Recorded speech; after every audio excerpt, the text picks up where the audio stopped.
Divisão silábica na mudança de linha, translineação. Aí aqui a gente tem um ponto interessante. Não dá para evitar a separação silábica, né? Não dá. Às vezes dá, mas nem sempre isso é possível. O que não pode? Deixar só uma letra na linha. Então, digamos que você vai escrever a palavra amor. Aí você põe na linha 9, A, tracinho, lá embaixo, mor. Né? Isso não pode. Professor, e aí, eu usar o velho acordo com o novo acordo? Né? O ideal é que você use ou o velho acordo ou o novo acordo ortográfico. Digamos que você usou ideia sem acento, que no novo acordo ortográfico ideia não tem mais acento, que você siga todas as regras de acentuação do novo acordo. Tá certo? Esse é o ideal. Tá?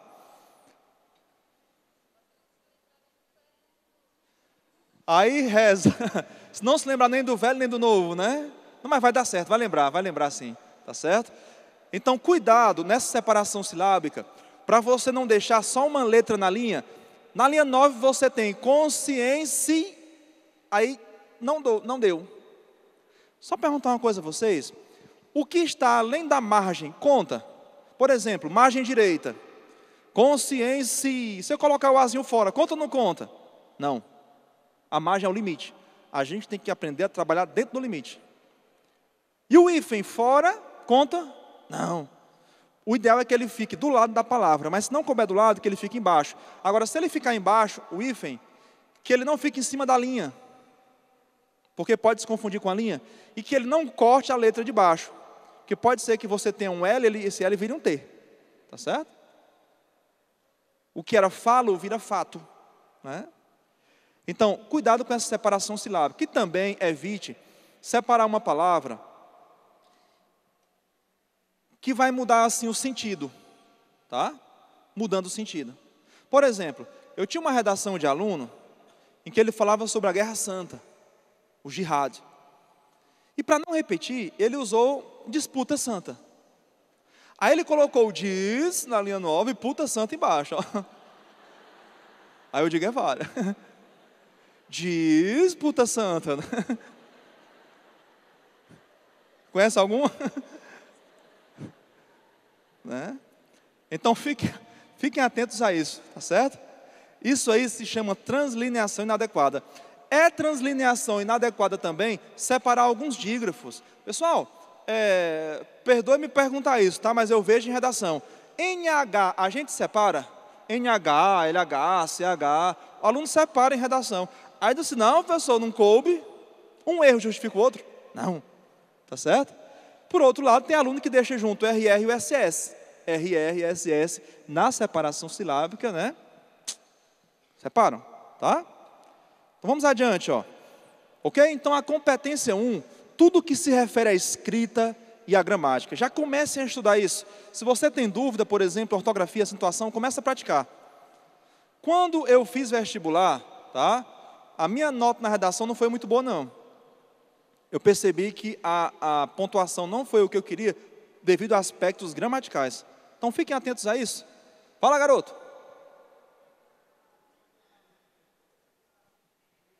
Embaixo, a palavra em cima e embaixo. Pegar duas, né? Em cima, separado, embaixo, junto. Certo? Em cima, separado, embaixo, junto. Ok? Segundo ponto é compreender a proposta de redação. Queridos, não comece a escrever se você não entender o que está sendo pedido. Alguns alunos acham que, se não começaram a escrever, a redação não começou ainda. A redação começa quando você entende o que ela quer de você. Porque se você entende o que está sendo pedido, vai ficar muito mais fácil você desenvolver. Quando eu escrevo algum trabalho, e alguns artigos científicos lá do mestrado, eu passo pelo menos uns 15 dias pesquisando sobre o assunto. Eu não posso começar a escrever se eu não sei o que eu vou escrever. Então, primeiramente, procure entender a proposta de redação. Tá certo? A relação sobre o público e privado na web. Muita gente entendeu que esse público tinha a ver com o de graça. E o privado tinha a ver com o pago. Será que está falando de internet paga, internet de graça? Não. Então não compreendeu, fez errado. Ou zerou, ou tangenciou o tema. Tangenciar o tema é não estar focado nele. Então, a primeira coisa que você tem que fazer aqui é compreender a proposta de redação. Para compreender, você vai ter que ler. Mas os alunos estão evitando ler a proposta porque é grande. Ah, não é grande. É muito texto. Aí leem só o comando da questão. Mas o comando da questão, que é aquela perguntinha que surge lá no final, em negrito, é o resultado daquilo que os textos propõem. Então, se você separa tempo para ler os textos motivadores, quando você chegar à proposta ali, a pergunta, que vai direcionar a sua abordagem, a sua análise, você vai saber o que fazer. Experimente fazer isso esta semana. Pegue um tema de redação, procure saber se você o compreendeu. Segundo ponto, aplicar conceitos das várias áreas do conhecimento para desenvolver o tema. Que áreas do conhecimento? História, sociologia, filosofia, geografia política, economia. Como eu vou falar de Brasil, por exemplo, sem relacionar isso com essas áreas? Como eu faria o tema ano passado, sobre migração, se eu não conheço aspecto histórico, geográfico, político, aspectos econômicos, né? Por que pessoas estão vindo para o Brasil? Antigamente as pessoas queriam ir embora do Brasil. Havia música que dizia, vamos alugar o Brasil e cair fora. Mas hoje o Brasil se tornou atraente, por quê? Por causa do litoral, o litoral sempre teve. Né? Por causa do clima, o clima sempre teve. Então eu preciso desses conhecimentos, senão eu vou ter um texto superficial, previsível. Se existe algo de que os corretores muito reclamam, é da superficialidade das redações e dos textos previsíveis.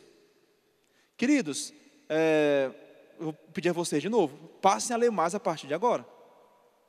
Você vai ter que ler mais. E você vai ter que ler gravando as informações. Quando eu leio um jornal e eu preciso de informação, eu procuro ler o jornal memorizando aquilo que eu estou lendo. Porque eu vou usar isso aí depois. O Brasil é que economia hoje? 6ª ou 7ª? A China está em que ranking na economia? 2º ou 3º lugar? E o Japão, que era 2º, agora é o quê? 3º? 4º? Se eu não tenho essas informações, o meu texto vai ser superficial e previsível. Quando é que um texto é previsível? Quando ele não é informativo. Quanto menos informativo o meu texto é, mais previsível para o corretor. Quanto mais informativo, menos previsível ele é. Não sei se vocês já perceberam, tiveram essa mesma noção, mas nós vivemos na era da informação, mas ao mesmo tempo é a era das pessoas mais desinformadas. Aquilo que interessa elas não sabem. Quem ficou com quem? O pessoal sabe, né? Facebook, eu creio que todos acessam. Não sou contra o Facebook, mas nós temos que usar a internet também para informações que nos serão úteis, que nos serão válidas para um momento desse. Para que eu não chegue à 10ª linha da redação, já ali sem saber mais o que dizer, inventando o assunto, né? Pois não? Ah, eu tenho aqui, eu trouxe de 2011 e de 2012. O que você poderia ter feito? Tá certo? E ao longo das nossas aulas eu vou trazer exemplo também de textos que foram nota 1000, tá certo? Servir de referência, isso é muito importante. O segundo aspecto a ser avaliado no seu texto é a compreensão da proposta de redação e a utilização de seus conhecimentos de mundo para desenvolver o tema dentro dos limites estruturais do texto dissertativo argumentativo. Então, compreende a proposta, usa conhecimentos das diversas áreas para fundamentar o seu texto, para deixá-lo consistente, mas tudo isso tem que ser feito de acordo com a dissertação argumentativa. É preciso que você elabore um texto que apresente claramente uma tese a ser defendida e os argumentos que justifiquem a posição assumida por você em relação à temática levantada pela proposta de redação, mantendo-se nos limites do tema. Fiquem atentos a uma coisa. Às vezes o problema é não ter o que dizer. Outras vezes o problema é ter muito a dizer. É tanta coisa para eu dizer que a gente quer dizer tudo e aí acaba extrapolando os limites do tema. Sugestão: faça tópicos antes de começar o rascunho. É o que nós chamamos de listagem de ideias, ou brainstorm em inglês. Faça tópicos, uma tempestade de ideias. Aí depois você vai ver o que realmente interessa, o que realmente é importante. Pode ser que uma ideia boa fique de fora, porque ela pode não se harmonizar com as outras. E pode ser que uma ideia que não era tão boa interessa mais. Pessoal, façam o seguinte, em algum lugar da prova, faça uma listagem de ideias, certo? Uma listagem de ideias. Depois dessa listagem de ideias, você vai definir o que interessa para introdução, para desenvolvimento, para conclusão. Eu tenho 30 linhas. O desenvolvimento tende a ser a parte maior do texto. Então, possivelmente, você use umas 15, 20 linhas, talvez, no máximo, de desenvolvimento. Então, o que interessa colocar ali? Tá certo? Digamos que você está em um buffet. Tudo interessa? Sim. Mas eu não vou comer tudo. Então, tem muita ideia boa que, infelizmente, vai ficar de fora. Porque o meu texto precisa ser uma unidade textual. Ao final, eu preciso ter esse conceito dele. Senão, ele vai ser apenas um aglomerado de frases. Um outro problema em a gente colocar na redação tudo o que sabe sobre o tema é que a gente não desenvolve nenhuma frase, nenhuma ideia. A gente apenas lista. E quando eu apenas listo ideias, o texto não é argumentativo, é informativo, apenas expositivo. Porque a informação tem que ser desenvolvida. Exemplo não serve de argumento. O exemplo vai me ajudar a fundamentar a argumentação. Mas se eu tiver N exemplos, um texto com muitas informações, mas sem desenvolver essas informações, o meu texto deixa de ser argumentativo e passa a ser um texto expositivo. Então, eu tenho que ter essa preocupação. Eu estou fazendo um texto dissertativo argumentativo. Outra coisa, aquilo que eu digo no desenvolvimento, certo? O que eu digo no desenvolvimento, interessa para fundamentar meu ponto de vista? Lembremos-nos de que a argumentação é formada de ideias que vão dar consistência ao seu ponto de vista. Aquilo que eu digo no desenvolvimento serve, é útil, ou é só porque eu quero dizer? Então lembrem-se de que a argumentação existe para fundamentar a tese. Se o que eu digo ali não fundamenta a tese, eu tiro. Eu deixo de fora, tá? Pois não.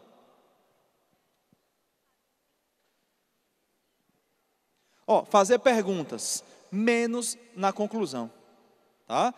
A conclusão não é mais espaço para você fazer pergunta. A conclusão já é hora de você dar as respostas, chegar às conclusões, tá? Depois de analisar, agora você vai fechar. Então, se quer fazer pergunta, você pode fazer isso na introdução. É uma forma de começar um parágrafo, inclusive, fazendo pergunta.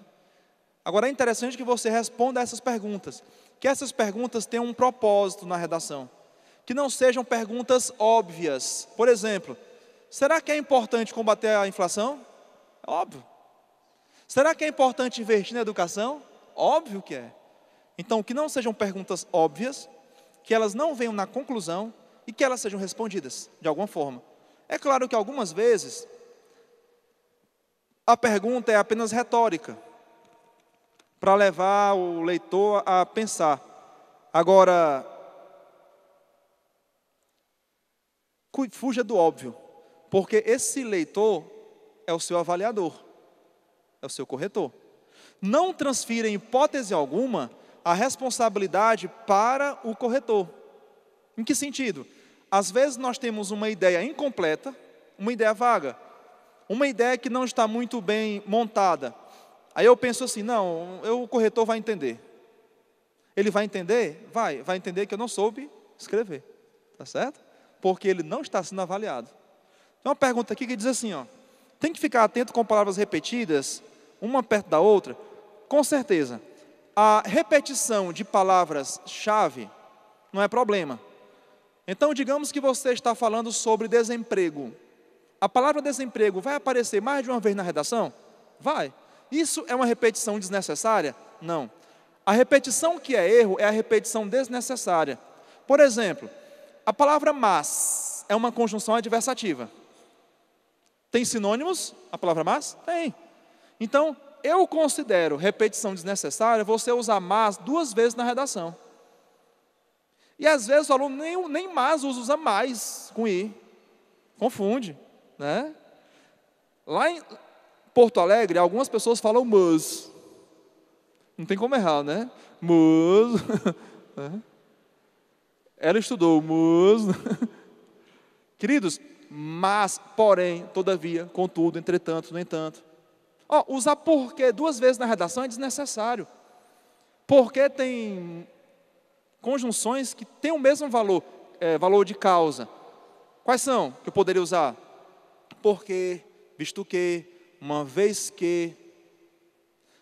Ainda posso usar o porquanto. Locução prepositiva devido a, em virtude de. Então, evite repetição. Digamos que você queira usar o nome de alguém. A sugestão é que você, para evitar repetição, que você use o nome completo da pessoa, depois parte do nome. Por exemplo, Oscar Daniel Bezerra Schmidt. Sabem quem é? Monsanto. Aí depois eu uso Oscar Schmidt. Agora, quando você reduzir o nome da pessoa, reduza para um nome que é conhecido. E não Daniel Bezerra. Né? Quem é Daniel Bezerra? Ele não era conhecido como Daniel Bezerra, mas como Oscar Schmidt. É um recurso para você evitar repetição. Tá? Pois não.